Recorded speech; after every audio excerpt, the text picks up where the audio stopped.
एक गांव था चंदनपुर। चंदनपुर में मदन अपने बूढ़े दादा के साथ रहता था। मदन बहुत ही मेहनती और चतुर था।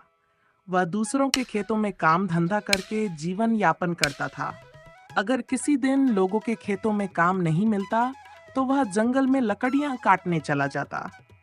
इतनी मेहनत के बाद भी मदन दो समय का भोजन बड़ी मुश्किल से जुटा पाता था। वह हमेशा सोचता था कि अगर उसके पास थोड़ा सा धन आ जाए तो वह व्यापार करे और इस गरीबी से हमेशा के लिए छुटकारा पा ले। लेकिन इतनी मेहनत करने के बाद भी उसे धन नहीं मिल पाता था।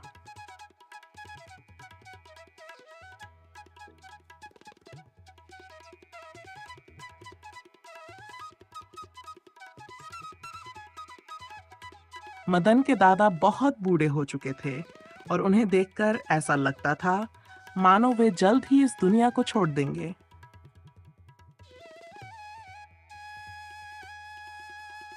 एक दिन मदन के दादा ने उसे अपने पास बुलाया। दादाजी, क्या हुआ? आपने मुझे अचानक क्यों याद किया? बेटा, मुझे ऐसा लगता है कि मैं इस दुनिया में बस कुछ ही दिन का मेहमान हूँ। दादाजी, आप ऐसा क्यों कह रहे हैं? उसी पल मदन के दादा ने उसे एक ऐसी चीज दी जो बिल्कुल हीरे की तरह चमक रही थी। ये लो बेटा, मेरे पास देने के लिए इसके अलावा कुछ भी नहीं है। मदन उसे देखकर बहुत खुश हो जाता। कुछ दिन ऐसे ही गुजरते हैं। अब मदन के दादा दुनिया को अलविदा कह चुके थे। मदन जब भी उस हीरे को देखता तो वह अंदर ही अंदर खुशी से झूम उठता। वह हमेशा रात को सोचता, मैं इस हीरे से मिलने वाले पैसे से एक अच्छा व्यापार करूंगा और जल्द ही अमीर हो जाऊंगा।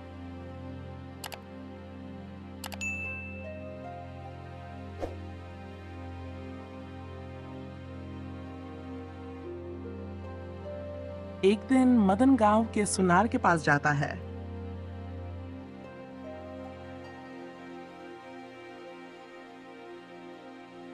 भाई साहब, ये देखिए, मैं बेचने के लिए क्या लाया हूँ।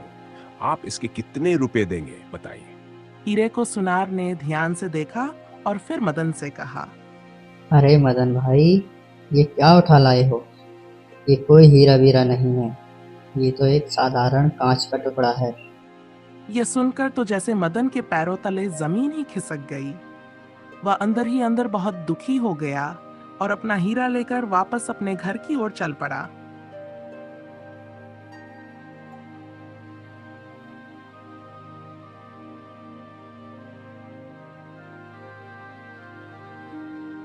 लेकिन मदन हार मानने वालों में से नहीं था। उसने मन ही मन सोचा कि कल वह नगर के सबसे बड़े जौहरी के पास जाएगा और अपने हीरे की परख करवाएगा। यह सोचकर वह निश्चिंत होकर रात को सो गया।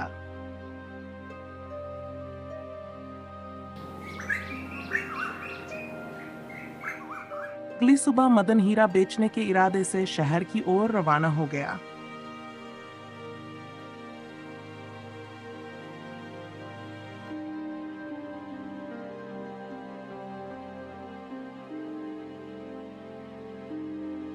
भानु सिंह शहर का एक बड़ा जौहरी था।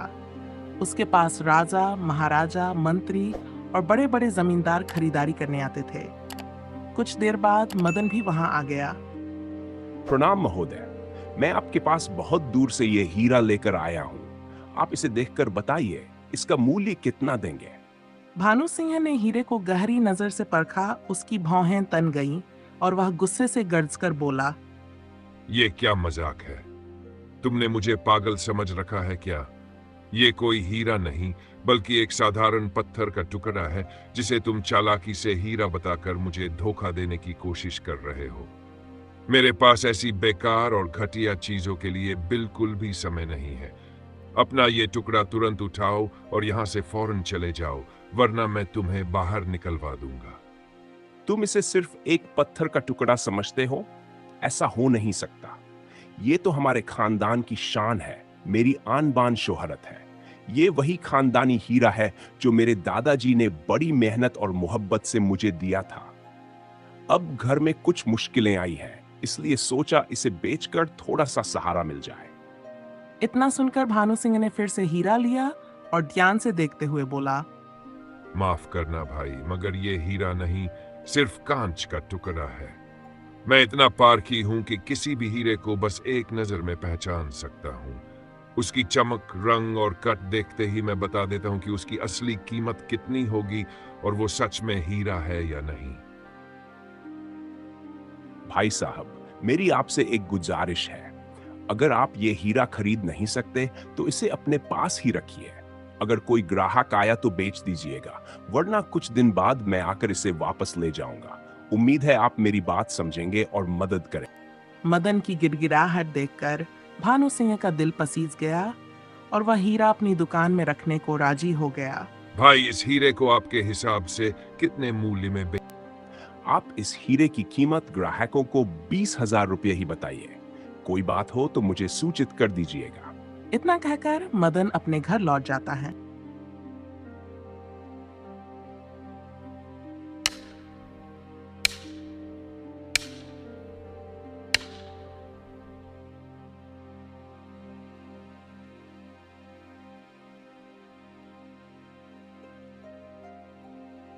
भानु सिंह के पास कई ग्राहक आए, लेकिन वह अपना नाम खराब नहीं करना चाहता था, इसलिए उसने हीरा किसी को नहीं दिखाया। बीच बीच में मदन भी हीरे के बिकने की खबर लेने आता रहा, लेकिन हर बार उसे निराशा ही हाथ लगी। एक दिन भानु सिंह के पास एक व्यक्ति आया और उसने अपना परिचय देते हुए कहा, प्रणाम महोदय जी, मैं पड़ोस के राज्य हस्तिनापुर के राजा हरि सिंह का सेवक हूँ। राजा हरि सिंह अपनी बेटी को उपहार में देने के लिए एक हार चाहते हैं जिसमें एक हीरा जड़ा हो। ये सुनते ही भानु सिंह ने उसे तरह तरह के हीरे दिखाने शुरू किए। वह व्यक्ति हीरे को देखता रहा, मगर उसे कोई भी हीरा पसंद नहीं आया। उसकी पसंद को देखकर भानु सिंह समझ गया कि उसे हीरों की कोई जानकारी नहीं है। जब उस व्यक्ति को कोई हीरा पसंद नहीं आया तो हार मानकर भानु सिंह ने उसे मदन वाला हीरा दिखाया। उसे देखते ही वह व्यक्ति खुश होकर बोल उठा, हाँ भाई साहब, यही वो हीरा है जिसे मैं तलाश कर रहा हूँ। देखो कितना खूबसूरत है। आप इस हीरे का कितना मूल्य लेंगे? 20,000 रुपये तो मदन खुद मांग रहा है, तो क्यों न मैं इसकी कीमत 40,000 रुपये बता दूं।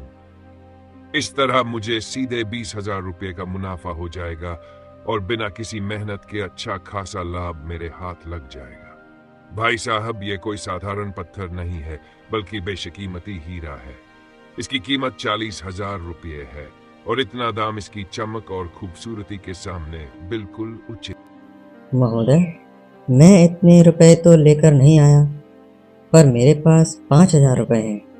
आप ये रुपए लेकर सौदा पक्का कर दीजिए, मैं जल्द ही और पैसे लेकर आ जाऊंगा, फिर ये हीरा ले जाऊंगा। भानु सिन्हा के दोनों हाथों में लड्डू थे। उसने तुरंत सौदा पक्का कर दिया।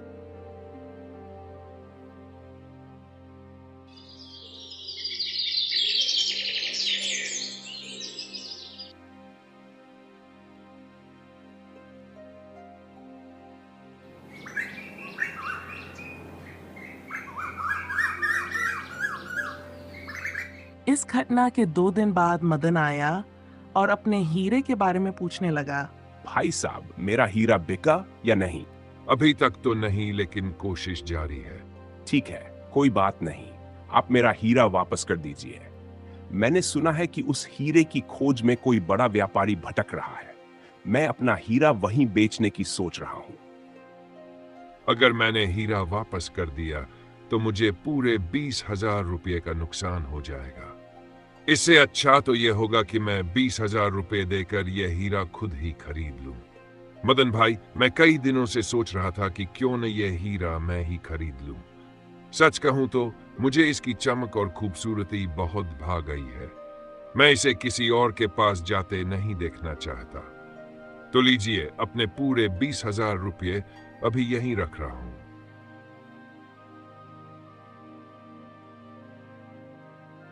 मदन रुपया लेकर वापस अपने गांव चला गया।